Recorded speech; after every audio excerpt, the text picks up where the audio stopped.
arrive à attendre mi-mars, il va le retirer comme une espèce de... Voilà, vous voyez, on a bien fait, puisque la preuve, on peut maintenant s'en passer. Il raisonne toujours dans ce sens-là. Hein.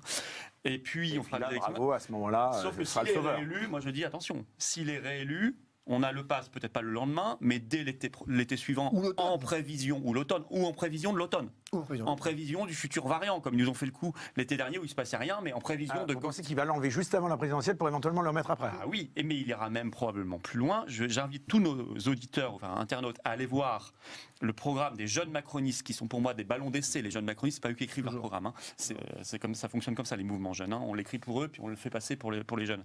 Dedans, ils demandent la création d'un pass écologie.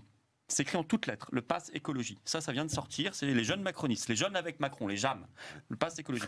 Et vous avez le même jour Attal, porte-parole du gouvernement, qui fait une interview aux Parisiens et qui dit maintenant il faut un système où les devoirs seront supérieurs aux droits.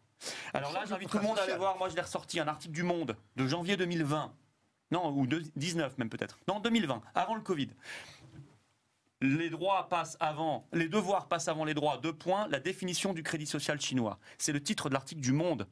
Évidemment, il ne l'aurait pas écrit maintenant parce que c'est gênant pour le gouvernement, puisque c'est exactement la formule et au mot près de Gabriel Attal. Donc ce vers quoi on va aller, si Macron repasse, j'en suis absolument convaincu. Parce que là, ils ont préparé le terrain pendant 2 ans. Ils ont formaté les cerveaux. Hein, ce que vous disiez tout à l'heure, les gens demandent à montrer leur QR code. Hein, et pour reprendre la chanson de Pierre-Jean, ou même leur carte d'identité. Ne spoilez pas à la suite de l'émission. Ah, bah oui, mais un peu de teasing. Et donc ça, ils ont formaté, ils ont préparé les esprits, une société d'apartheid, de division, de contrôle, de surveillance, d'autocontrôle. C'est une société totalitaire. C'est une société totalitaire. Et donc on peut aller derrière facilement vers une espèce de fusion de tous les passes, et ça s'appelle un crédit social à la chinoise. Non mais ça nous pend au nez. Mais je rebondis là-dessus. Donc on a intérêt à bouger, je vous le dis. Mais je rebondis sur un mot là-dessus. Ce qui est intéressant dans ce qui est dit là, évidemment que c'est un point de vue que je fais mien.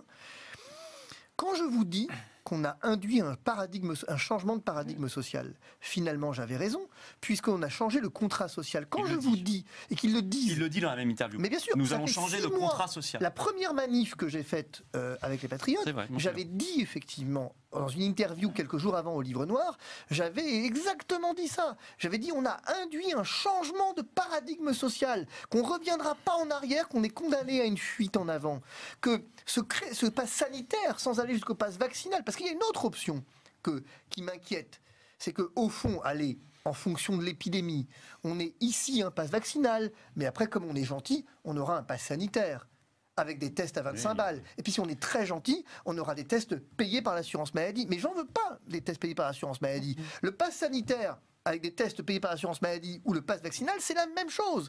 C'est une société qui vient, comme je le dis tout à l'heure, revendiquer, assumer la discrimination comme mode de gouvernement. Ça, c'est inacceptable. Vous avez vu que l'Union européenne vient de prolonger d'1 an déjà, jusque juin 2023, le pass sanitaire européen.